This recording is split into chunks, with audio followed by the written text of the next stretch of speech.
ये है guys Realme 6। अब इस वाले स्मार्टफोन को बहुत पहले अनबॉक्स करना चाहिए था, बट छोटा चैनल है एंड छोटे चैनल लोग जो है वो जब मैनेज होता है तभी मतलब मैं क्या कहने की कोशिश कर रहा हूँ। So hey what is up guys, my name is Imran and welcome to my YouTube channel. So आज की इस वीडियो में आपसे बात करने वाला हूँ इस Realme 6 स्मार्टफोन के बारे में। एंड मेरे हिसाब से ये one of the best gaming और ऑलराउंडर स्मार्टफोन हो जाता है अंडर 15,000 रुपीज़। सो इस वाले वीडियो में आपसे बात करने वाला है स्मार्टफोन के बारे में। आपको देखने को मिलेगी थोड़ी सी अनबॉक्सिंग एंड मेरा फर्स्ट इम्प्रेशन। सो अगर आपको वीडियो में इंटरेस्ट है तो वीडियो को लास्ट तक देखिए एंड एंजॉय द अनबॉक्सिंग।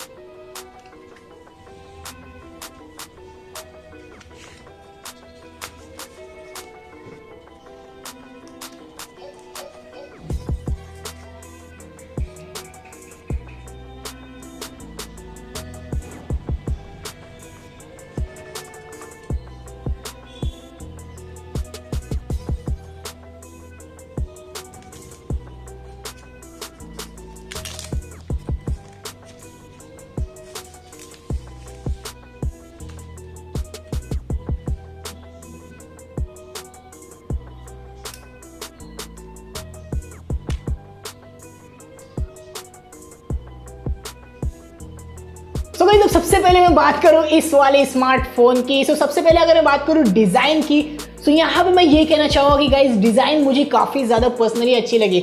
अब Realme का मैंने इस डिज़ाइन वाला कोई भी स्मार्टफोन यूज़ नहीं किया है, बिकॉज Realme 5 से शायद इस तरह के कैमरा डिज़ाइन वाला स्मार्टफोन ला रहा है। एंड मैं अगर अपने ओपिनियन की बात करूँ तो मुझे फर्स्ट इंप्रेशन में मुझे ये वाला स्मार्टफोन की जो डिज़ाइन है काफ़ी ज़्यादा अच्छी लगी। अब सबसे पहले इसमें आपको बैक साइड में तो प्लास्टिक बैक ही देखने को मिलता है, बट जो इसका फील है ना वो थोड़ा सा लगता है कि हाँ थोड़ा सा बेटर वाला प्लास्टिक है एंड कभी कभी तो लगता है कि ये ग्लासी है। सो ओवरऑल जो डिज़ाइन है मुझे काफ़ी ज़्यादा अच्छी लगी। अब ये वाला जो स्मार्टफोन है इसकी जो डिज़ाइन है, अगर इसके आगे मतलब इस पर अगर लाइट पड़ती है सो नीचे से एक सनराइज टाइप का इफेक्ट आता है, जो कि मुझे काफ़ी ज़्यादा कूल लगा। एंड ओवरऑल ये मेरे पास वाइट कलर है and personally design and look के मामले में तो मुझे ये वाला स्मार्टफोन काफ़ी ज़्यादा सही लगा। एंड अगर मैं बात करूँगा इस बिल्ड क्वालिटी की, सो बिल्ड क्वालिटी में भी मुझे ये स्मार्टफोन कहीं से भी मतलब इस स्मार्टफोन में आपको कहीं से कॉम्प्रोमाइज़ करने की ज़रूरत नहीं पड़ती। अब बिल्ड क्वालिटी की, जैसे मैंने आपको बताया कि इसमें आपको प्लास्टिक बैग देखने को मिलता है, बट आपको ऐसा नहीं लगता है कि ये काफ़ी ज़्यादा चीप है। बट हाँ, अगर आप कंपेयर करते हैं किसी ग्लास वाले से स्मार्टफोन से तो यहाँ पे थोड़ा सा आपको डिफरेंशिएट फील होगा।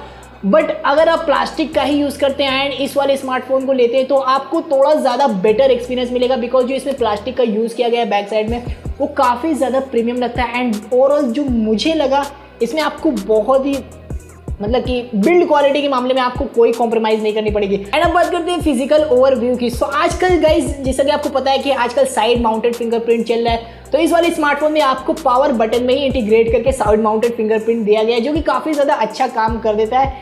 एंड ऊपर साइड की बात करूँ तो ऊपर के साइड कुछ भी नहीं है। अगर IR ब्लास्टर होता जैसे रेडमी देता है तो काफ़ी ज़्यादा अच्छा होता है। एंड अगर मैं लेफ्ट साइड की बात करूँ तो लेफ्ट साइड में आपको वॉल्यूम रॉकर देखने को मिल जाता है, जो कि थोड़ा सा मतलब मुझे अनकन्वीनियंट फील होता है, बिकॉज मेरी जो आदत है वो राइट साइड में ही मतलब power button and volume rocker को यूज़ करने की आदत है। तो यहाँ पे मुझे थोड़ा सा मतलब फील हुआ, बट डेफिनेटली अगर आप यूज़ करेंगे तो आप यूज टू हो जाएंगे, तो उसमें कोई इशू नहीं है। एंड अगर मैं नीचे की बात करूँ तो नीचे की साइड आपको मिल जाता है speaker grille and USB type C, and उसी के साथ साथ आपको माइक होल भी देखने को मिल जाता है एंड 3.5 mm जैक देखने को मिल जाता है। एंड बैक साइड की बात करूँ तो बैक साइड में आपको क्वाड कैमरा सेटअप मिलता है, जो कि मुझे काफ़ी ज़्यादा सही लगा।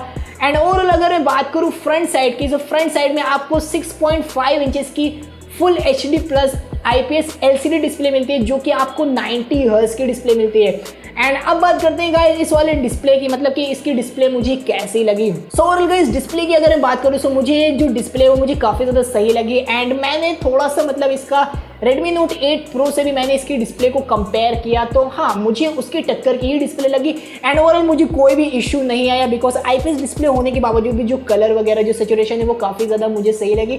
एंड डेफिनेटली थोड़ा सा और बेटर हो सकता था, बट यहाँ पे मैं कहना चाहूँगी कि ये बहुत ही अच्छी डिस्प्ले है, आपको कोई भी मतलब रिग्रेट फील नहीं होगा, आपको जो कलर है वो काफ़ी ज़्यादा अच्छा लगेगा।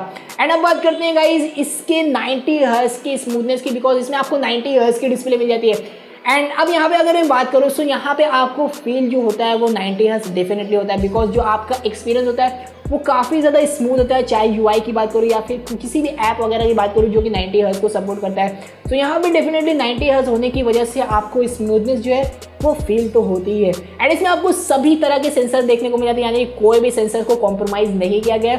जो भी सेंसर मतलब कि काम के हैं वो सभी आपको इसमें देखने को मिल जाते हैं। एंड इसमें आपको वाइड वाइन L1 का भी सपोर्ट देखने को मिल जाता है, यानी कि फुल HD डिस्प्ले है तो आप फुल HD में कंटेंट को भी स्ट्रीम कर सकते हैं। एंड एक चीज़ यहाँ पे मैं कहना चाहूँगा इसके हैप्टिक फीडबैक के बारे में। सो इसकी जो मोटर जो है वो मुझे ठीक लगी, थोड़ी सी और बेटर हो सकती थी, बट हाँ जो है इस प्राइस पॉइंट पे इसी टाइप्स की जो भी मतलब कि वाइब्रेशन मोटर्स आते हैं तो इसी टाइप के होते हैं, तो आपको कोई दिक्कत नहीं होने वाली। एंड अब बात करते हैं सबसे मेन बात की जो कि है इसकी परफॉर्मेंस। अब इस वाले स्मार्टफोन में Realme ने बहुत ही ज़्यादा ज़बरदस्त प्रोसेसर को प्रोवाइड किया है इस प्राइस पॉइंट पे, जो कि है MediaTek का Helio G90T, जो कि first time Redmi Note 8 Pro में आया था। एंड उसके बाद Realme ने अपने इस वाले स्मार्टफोन में लगा के दे दिया है। एंड अगर मैं परफॉर्मेंस की बात करूँ तो गाइज यहाँ पे जो परफॉर्मेंस है वो मुझे काफ़ी ज़्यादा सही लगी, बिकॉज जो G90T प्रोसेसर है वो काफ़ी ज़्यादा बेटर प्रोसेसर है, स्पेशली इस प्राइस पॉइंट पे आपको गेमिंग जो है वो भी काफ़ी ज़्यादा अच्छी करा के देता है। एंड जो भी परफॉर्मेंस है इसमें आपको बहुत ही अच्छी मिल जाने वाली है, मुझे कोई भी इशू ऐसा नहीं लगा।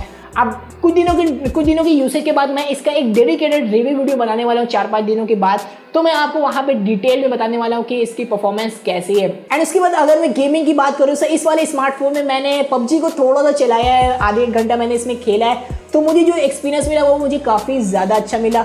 तो डेफिनेटली इसमें जो परफॉर्मेंस है वो तो आपको वन ऑफ द बेस्ट मिलने वाली है, स्पेशली इस प्राइस पॉइंट को कंसिडर करते हुए। एंड चलिए अब बात करते हैं कैमरा की। अब इस वाले स्मार्टफोन में आपको क्वाड कैमरा सेटअप देखने को मिलता है, जो कि है 64 मेगापिक्सल का सैमसंग का सेंसर है। एंड इसमें आपको 8 मेगापिक्सल का अल्ट्रा वाइड, 2 मेगापिक्सल का मैक्रो एंड 2 मेगापिक्सल का आपको डेप्थ सेंसर देखने को मिल जाता है।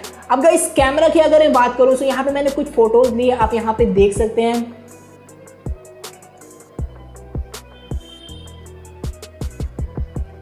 एंड ओवरऑल अगर मैं फ्रंट कैमरा की बात करूँ तो फ्रंट कैमरा आपको 16 मेगापिक्सल का देखने को मिल जाता है, जो कि मुझे काफ़ी ज़्यादा सही लगा। एंड रिव्यू वीडियो में मैं आपको इसके बारे में बात करने वाला हूँ। सो कैमरा कुछ इस तरह का है। एंड अगर मैं बैटरी की बात करूँ तो इस वाले स्मार्टफोन में आपको 4300 mAh की बैटरी देखने को मिलती है, जो कि मेरे हिसाब से दिन भर आपका काम कर देगी। एंड इसमें आपको 30 वाट का आपको फास्ट चार्जर मिलता है, जो कि काफ़ी ज़्यादा अच्छा है, स्पेशली इस प्राइस पॉइंट पे 30 वाट का Realme ने इसके साथ 30 वाट का चार्जर प्रोवाइड किया, तो मेरे हिसाब से काफ़ी ज़्यादा अच्छा काम किया है Realme ने।